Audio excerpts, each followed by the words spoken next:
আসসালামু আলাইকুম আপন মানুষজন, অনলি কুকিং রেসিপিস চ্যানেলে সকলরে জানাই স্বাগতম। আজকে আমি আপনারা লাগি নিয়ে আইছি সম্পূর্ণ তেল ছাড়া কিলাখান মুচমুচে বেগুন ভাজা করা যায়। আমিও আজকে খুব সহজে বানাই আপনারা লাগি শেয়ার করছি। আশা করছি আজকের এই ভিডিওটা সকলের কাছে অনেক বেশি ভালো লাগবে। বেগুন ভাজা করার লাগে আমি এখানে নিছি বড় সাইজের একটা বেগুনের অর্ধেক বেগুনের পিসগুলারে আমি ওলাখান একটু মাঝখান দিয়ে খাটিয়ে পিস করিয়া নিছি। যেহেতু বেগুনটা একটু বড় সাইজের আসলো এর কারণে আমি আবারও একটা পিসরে উলাখান অর্ধেক করিয়া নিছি।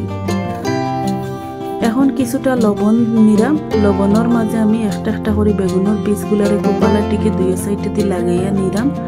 আর বেগুন খাটার আগে অবশ্যই বেগুনটারে কোপালাটিকে দুলাই করিয়া নিবা। যদি বেগুন খাটার পরে দুলাই করা হয় তাইলে কিন্তু বেগুনের ভিতরে পানি ঢুকি যায়, বাজার পরে তেমন মুচমুচে হয় না। সবগুলা বেগুনের পিসের মাঝে আমার লবণ লাগানি হয়ে গেছে। এখন আমি প্লেটটা এক সাইডে দিয়ে রাখি দিলাম 5 মিনিটের লাগে। অন্য একটা প্লেটও আমি নিলাম 2 টেবিল চামচ বেসন, 1 টেবিল চামচ চাউলের গুঁড়া, 1/2 চা চামচ হলুদের গুঁড়া, 1/2 চা চামচ লাল মরিচের গুঁড়া, 1/2 চা চামচ দিলাম ভাজা জিরার গুঁড়া, আর দিলাম 1/2 চা চামচ চিনি। চিনিটা যদি বেগুন বাজার দেওয়া হয় তাইলে এর স্বাদ আরো বেশি হয়, আর বাজার পরে খুব সুন্দর একটা কালার হয় চিনি দেওয়ার কারণে। এখন সবগুলা উপকরণ খুব ভালোটিকে আমি মিশাইয়া নিলাম। মিশানি হয়ে গেলে আগে থেকে যে বেগুনের পিসগুলো আমি লবণ মাখাইয়া রাখছি ওখান থেকে একটা করে পিস এখন আমি ও বেসনের মাঝে খুব ভালোটিকে মিশাইয়া একটু লাগাইয়া নিলাম। দুই সাইডে দিয়ে খুব ভালোটিকে লাগাইয়া এক্সট্রা যে গুঁড়াগুলো আছে ওগুলো একটু জাড়া দিয়া ফালাইতে হইব। একটা করিয়া সবগুলা বেগুনের পিসের মাঝে আমি শুকনো উপকরণগুলা লাগাইয়া নিলাম।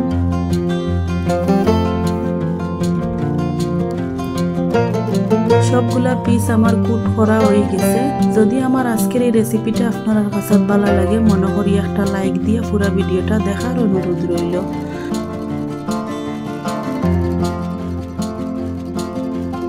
এখন আমি বেগুনগুলারে ভাজি লিমু, এর কারণে চুলাতে একটা ফ্রাই প্যান বয়াইয়া নিছি আর নামমাত্র তেল দিয়ে এখন প্যানের মাঝে একটা ব্রাশ দিয়ে তেলটারে ব্রাশ করিয়া নিলাম। আমি নন স্টিকের প্যানের মাঝে বাজরাম, আপনারা চাইলে লোহার কড়াই অথবা তাওয়ার মাঝে ওই বেগুনটা ভাজতে পারেন। এখন এক পিস করে বেগুন দিয়ে আমি ঢাকনা দিয়ে ডাকিয়া লওয়া আছে 5 মিনিট মতো বেগুনটারে ভাজিয়ে নিব। যেহেতু তেল ছাড়া বেগুন ভাজা এর কারণে একটু সময় নিয়ে ভাজতে হইব, না হয় ভিতরটা সিদ্ধ হইতো না। 5 মিনিট পরে দেখো বেগুনের কালারটা পাল্টিয়ে কি সুন্দর কালার হয়েছে। আর এখন আমি একটা করে বেগুনের পিস উল্টাইয়া দিলাম। আর নিচের সাইডের কালার হয়তো দেখে আপনারা বুঝতে পারা কিলাখান মুচমুচে হয়েছে আর কত সুন্দর একটা কালার আইছে।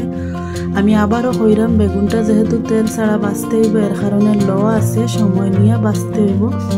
এখন আমি আবারও ঢাকনা দিয়ে ডাকিয়া 5 মিনিট পর্যন্ত হোল সাইড বেগুনটা ভাজিয়ে নিব। 5 মিনিট হয়ে গেলে আমি আবারও ঢাকনাটা সরাইয়া একটা করে আবারও উল্টাইয়া দিলাম, এর কারণে আরো বেশি মুচমুচে হইব। যদি আপনি সকালে বেগুনটা ভাজিয়া রাখেন রাত পর্যন্ত বেগুনটা ওলাখান মুচমুচে থাকবো, নেতিয়ে যাইতো না। যদি আমার আজকের এই রেসিপিটা আপনারা ফলো করিয়া বাড়িতে ওলাখান বেগুন ভাজিয়া খাইন তাইলে হয়তো বুঝতে পারবা কিলাখান হাসানি না মিশা। দেখো আমার বেগুনটা কিলাখান মুচমুচে হয়েছে, দেখতে অনেকটা লোভনীয় হয়েছে আর কালারটা কি সুন্দর হয়েছে। চিনি দেওয়ার কারণে কিন্তু কালারটা আরো বেশি সুন্দর হয়েছে। এখন আমি এক পিস করিয়া বেগুনগুলারে নামাইয়া নিলাম। আমার বেগুনটা পুরোপুরি ভাজা হয়ে গেছে আর ক্যামেরা দেখা যায় কিলাখান জানি না, সরাসরি কিন্তু এই বেগুন ভাজাটা অনেক লোভনীয় হয়েছে আর গরম ভাতের লগে খাইতে অনেক বেশি ভালো লাগে। গরম ভাত অথবা খিচুড়ি পোলাওর লাগে কিন্তু এই বেগুনটা পরিবেশন করা যায়। সবগুলা বেগুন আমার চুলা থেকে নামানি হয়ে গেছে। এখন একটা প্লেটও আমি আপনারা পরিবেশন করিয়া শেয়ার করলাম। দেখো বাজার পরে কিলাখান বেগুনের কালার হয়েছে কত সুন্দর, আর দেখিয়া হয়তো বুঝতে পারা কিলাখান মুচমুচে হয়েছে। এখন একটা আমি চামচ দিয়ে আপনারা দেখাইলাম, দেখুন কিলাখান মুচমুচে হয়েছে। উপরের সাইডটা ভিতরে নরম আর উপরে মুচমুচে। আর যদি আপনি এইলাখান বেগুন ভাজি করেন তাইলে নিজেও অবাক হয়ে যাবা আর কত সহজে কত কম উপকরণ দিয়ে কিন্তু এইলাখান মুচমুচে বেগুন ভাজা করা যায়। যদি আমার আজকের এই রেসিপিটা আপনার কাছে ভালো লাগে কমেন্ট করিয়া জানাইবা। সকল ভালো থাকবা, সুস্থ থাকবা। আল্লাহ হাফিজ।